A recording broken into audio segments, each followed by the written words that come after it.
Hola, this is the Getting to Ramen podcast, and I'm Joshua Anderton.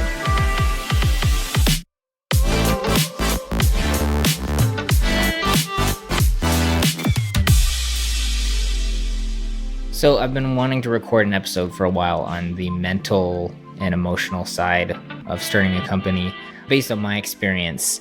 And because I think that lots more people are talking about it, but not enough. And it's a really important, there's some really important questions to ask before you go out and try and start a company, whether you're taking funding or bootstrapping or, keeping your day job or not keeping your, or quitting your day job or whatever. There are some really difficult times that you're going to go through. And regardless of what type of company you run and regardless of how successful it is, and there should be a checklist, kind of a physical, like an emotional and mental test that you should be going through, that we should all be going through before embarking on a journey like starting a company. But of course, I didn't go through those things. And so I'm kind of learning things on the way. And I feel like even though I haven't achieved the level of success with my business yet, I feel really good about where I'm getting with my mental health and my awareness of kind of myself and how I handle certain scenarios. Anyways, you can hear my family in the background. That's just going to be the nice little soundtrack for this episode and probably future episodes, of course. So this year has been extra difficult for me. There's been some really, really high highs, some really exciting parts to this year. Working on my own company full-time, working on Upscribe full-time has been unbelievable, dream come true. Everything that I thought it would be, which is really exciting. Like I'm getting to wake up every morning and work on my list and prioritize what I feel should be worked on, and then getting to go and do that and get to customer support as soon as, people need help and all those things. Like it's been awesome. But at the same time, there's just times that are difficult. And I've found that those times are even harder if I don't have a check on myself mentally. So I'm pretty sure I've been talking to my doctor and I took some blood tests recently and have been meeting with my doctor kind of sporadically. And he's pretty sure, hasn't officially diagnosed me yet, but is pretty sure that I have a form of, it's called seasonal affective disorder. And so basically it's a type of seasonal depression. And I think, at least for me, growing up, depression wasn't really just in kind of the world that I lived in and in the types of people that I grew up with and families and stuff. Depression wasn't really looked at like a valid, I don't know, like a physical condition. It was more considered like a state of mind that you can kind of will yourself out of, or just change your attitude, was basically the way that I grew up feeling about depression. And that's like my parents, I've talked to them more recently about it, and they never really felt that way about it, and they didn't intentionally teach me to think about it that way. But anyways, maybe it's just the we just didn't have enough conversations about it, or I didn't know enough people that were going through it openly. But regardless, my picture of what depression is and was not correct, and it wasn't helpful for me as I've been processing my own depression that I wasn't aware of for the last few years. So what really caused me to take a second look was when I started full-time on Upscribe this last year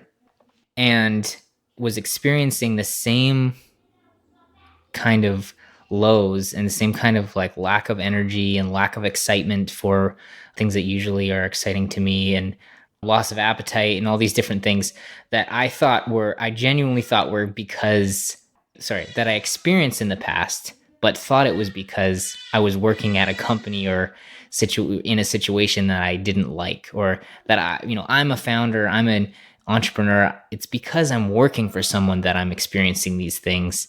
And so someday when I run my own company, these will be gone, and I just need to put up with them right now.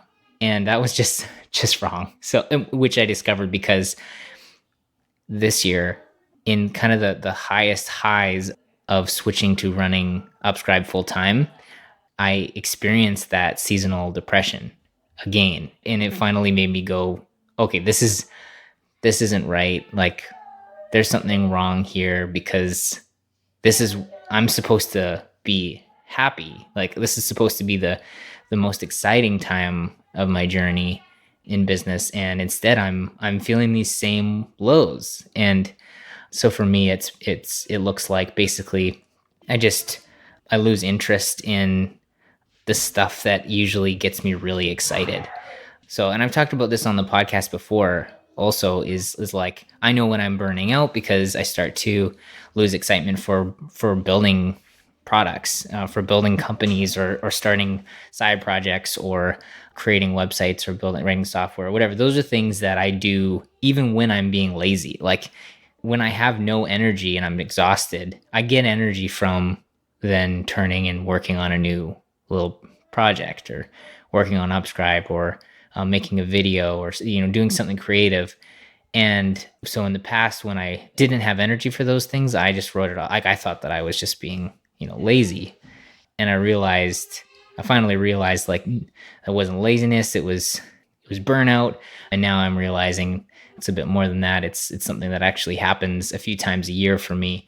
Is I reach this place where like even the stuff that gives me energy is exhausting to me. And so that was the trigger for me, or that was what made me realize like, okay, I need to do something about this.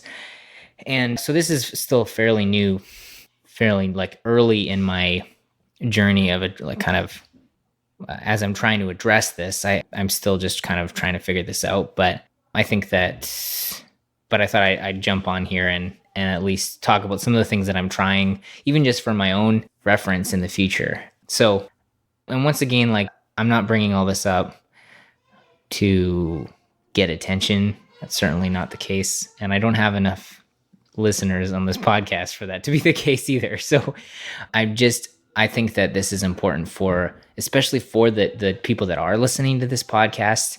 You're probably a founder, you're probably an indie hacker, you're probably, a creator, a maker, and it's especially the creative types. Like it's really important to just be aware of this. Like, even if this is something that you only experience every few years or only when certain things get really, dark, it's important to know how you respond to situations, and it's important to know what are the triggers or what are the kind of like how do you know when you're getting to those low lows, or how do you know when you are experiencing depression? And I don't know enough about it. Maybe it's something that maybe there is like you're experiencing depression if you're if this and this happens and it's the same for everyone. I don't think that's the case. So I think that it's important that you just take a second, and especially when you are feeling low, and just think about like, what does this look like? What are the feelings that I'm feeling like, and the emotions that I'm feeling and experiencing, so that you can recognize it when it's happening next, and so that you can address it and do something about it. So for me, the things that I've tried so far are I ordered a therapy lamp, and this is something that I've actually seen a lot of people using more recently. So it wasn't actually so it was something that I was familiar with already. But you can get one on Amazon for like $50, and I just have one that sits beside me on my desk, and it's basically just like a light that's supposed to.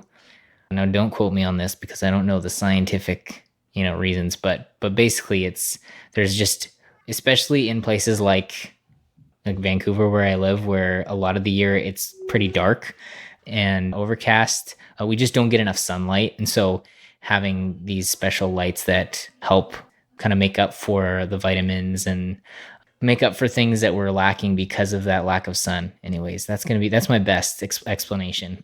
So far, and one of the problems is I'm trying a bunch of these things, but we're also going right now. It's switching from we're transitioning from winter to spring, so that also is going to play a big part in like if this does start working. It's kind of like, well, it's also springtime now, and so that could be a big part of it.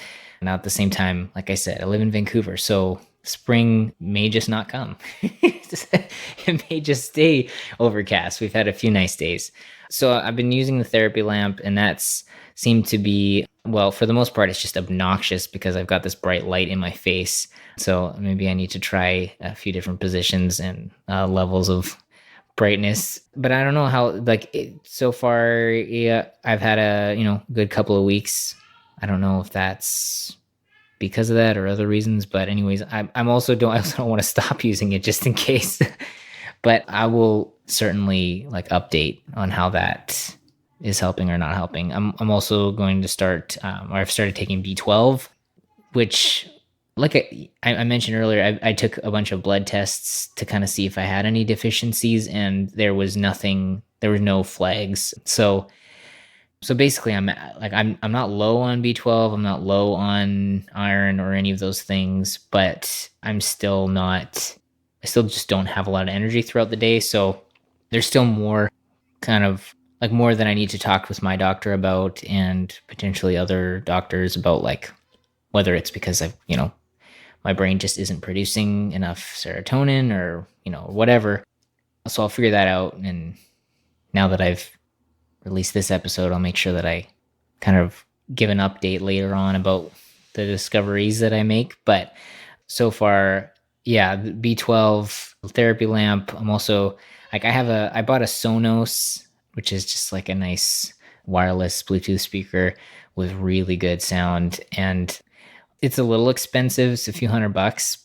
And obviously there's some cheaper ones, but like I bought it because it's really great sound, really good low end, and music is really important in for me when managing my emotions and my like kind of mental state. Like, and so there's certain albums that I've been listening to that are just like more calm.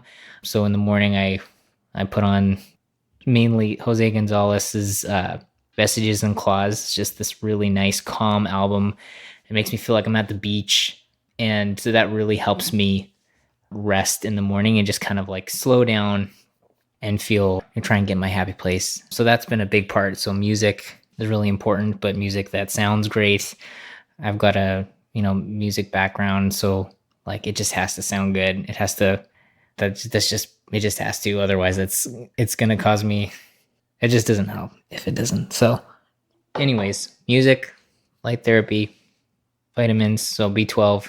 I'm also going to start taking multivitamins. So yeah, so I'll recap later on or update on how that's going. But really the part that I wanted to get across in this episode was like, as makers and as creators, it's really important that we keep track of our emotional and our mental state and know when we need help and know what help we need.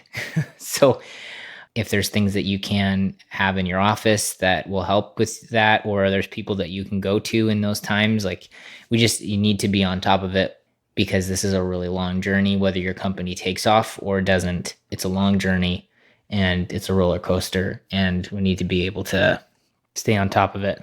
Yeah, so that was kind of the point that I wanted to get across. And yeah, so I mean, nobody needs to like publicly comment or anything, but if you relate to this or resonates with you, or if this is like, oh, shoot, yeah, that's a good point. This is what I've been feeling. Would love to hear from you if you want to DM me. Like I said, it doesn't need to be public, but if you want to DM me on Twitter, that'd be cool. One other thing that I wanted to talk about, sidebar, totally different topic, but it was getting me really frustrated this morning thinking about it. And it's a conversation I've had with my wife recently. Recently I saw there was a company that was sold. So there's a founder, I've been following their journey for a long time, and they built up a company, built up a team, and then had a good, great acquisition. And he, kind of like celebrated and like openly and was very transparent about the whole thing.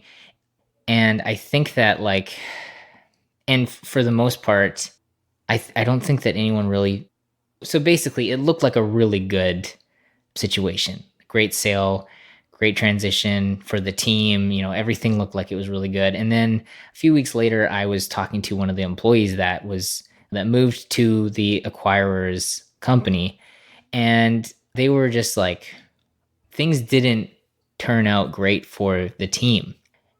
And things didn't turn out great for the product either. There was a lot of flack that was given because of some policies that were changed by the acquirer and stuff. And I mean, okay, by now you probably know which company this is, but I'm still not going to name names. And I am getting to an important point.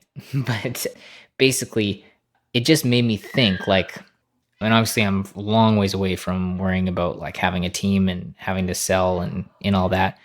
But it was just like a really interesting thought for me was like, yes, one of the goals is to build a great company and sell it and make lots of money and retire, or, go and work on something else or whatever, but have that.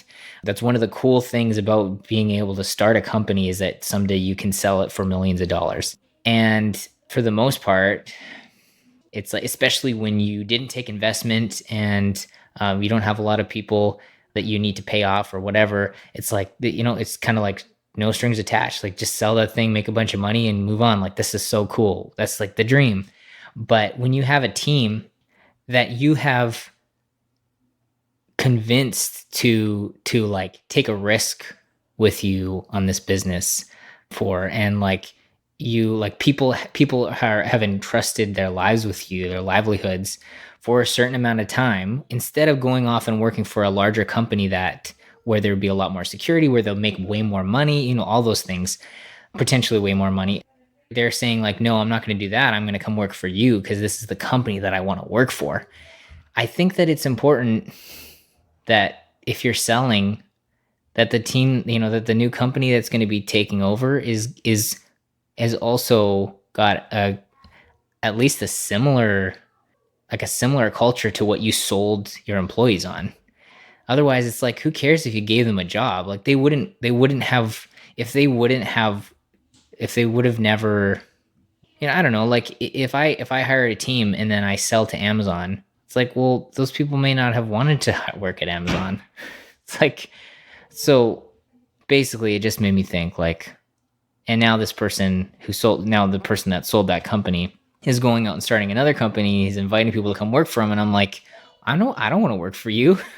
Like, and other people should be aware of this too. Like, this guy has like literally he just sold his company and really left a lot of his employees in a bad situation, or a situation that they didn't sign up for. And that wasn't up to them. I mean, like, just because they have a job doesn't mean that it's a job that they want to work at. And they were kind of forced into it. It's like, I don't know, that doesn't seem right to me. So yes, as founders and as like company owners, we have this right to sell the company and move on and, take the money and move on. But I just think that, at least for me, it really made me think about like, when I have a team, if I ever do have the opportunity to sell, it's like, I want these people that I have convinced to bring their families and follow, this vision and take a risk with me. Like, I want to make sure that they're not just given a job, but they're also moving to a culture that they're going to be happy with, or that they're compensated because they won't be, like, anyways, just a thought, a little bit of a rant. But yeah, hopefully this was a good episode for you. Hopefully you found this helpful or useful. I think the mental and emotional side of being a founder is really important, but I didn't think so when I started this journey. So anyways, hope you're having a good day, and talk to you soon.